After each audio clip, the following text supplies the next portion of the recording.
Welcome to day 3 of HAR. Hope everyone's having a good time. Our next presenter is Niels Teusink. He's going to be presenting on how to break into Windows domains. So without further ado, here he is.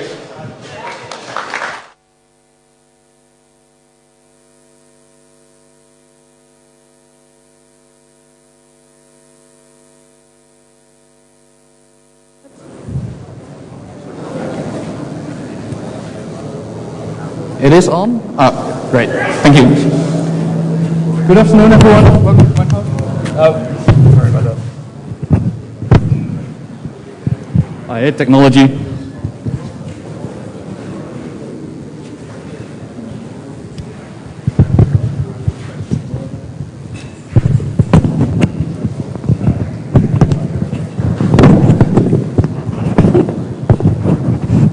Okay, there it is. Good afternoon, welcome to my talk, how we break into domains, what every admin should know about Windows security.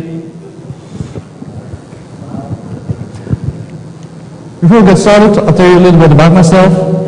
My name is Niels Teusink. I work for a Dutch IT security company called Fox IT, located in Delft.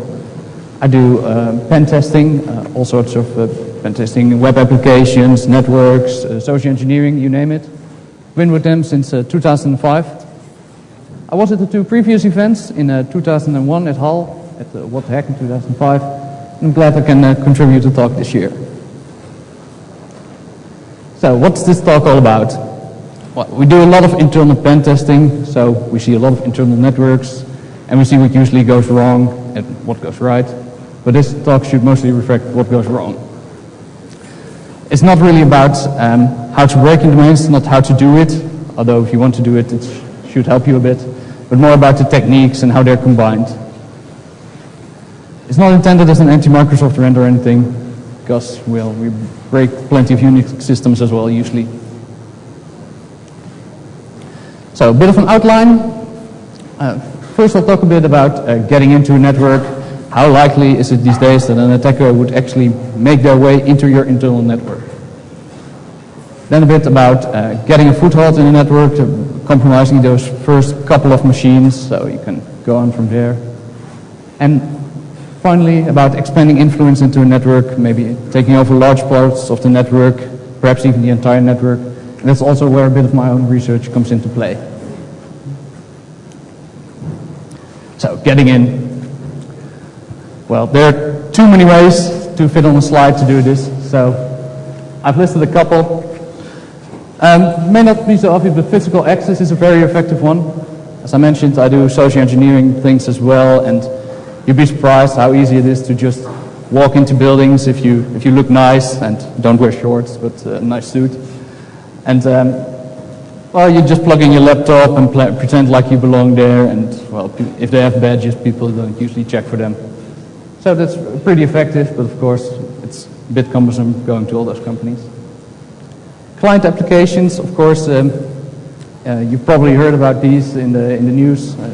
All the PDF exploits, Flash exploits, Internet Explorer, Firefox. And it's very popular to exploit these nowadays. And funny thing is, I mentioned I was at HAL in 2001, and one of the presenters actually had a talk about exploiting client applications. I totally forgot his name, and I can't find it in the schedule anymore.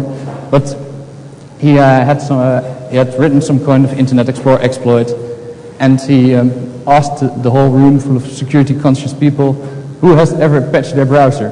This was in 2001, and only 2 people raised their hands. So things have really changed a lot since then, and it shows that these conferences really are useful.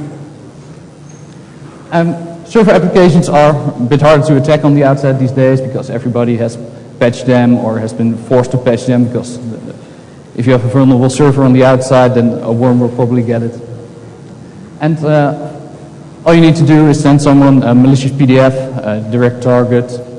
Also in the news, some guy was targeting CEOs of companies, so he was sending them PDFs with some sort of exploit in them, and when they double-clicked on it, they would take over their PC. Or it may even be random attacks. There are plenty of websites out there being compromised and malware being put on them. You end up in some guy's botnet, and you probably check once in a while if he's infected some interesting clients, and well, he can explore the network if the PC is in a corporate network. Web applications is something I also wanted to mention.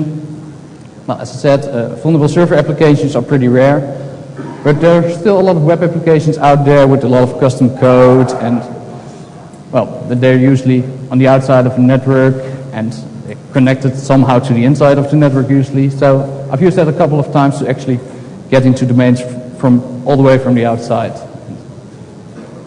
They can be very helpful. So it's quite likely these days that an attacker would somehow make their way into your network. So now what? Most attackers would go for low-hanging fruit, those easy to compromise targets. And when I'm talking about low-hanging fruits, I'm talking empty passwords, easy to guess passwords, default passwords. There's always a couple of those on the network. And usually when you scan a large network, you'll find, for example, a couple of workstations that have some SQL Server or the mini version of the Microsoft SQL Server on there with an empty or easy to guess password because they've installed some Office application that requires them to have a SQL Server.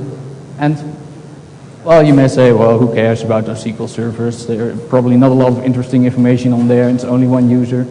But for example, in SQL Server, you can execute a stored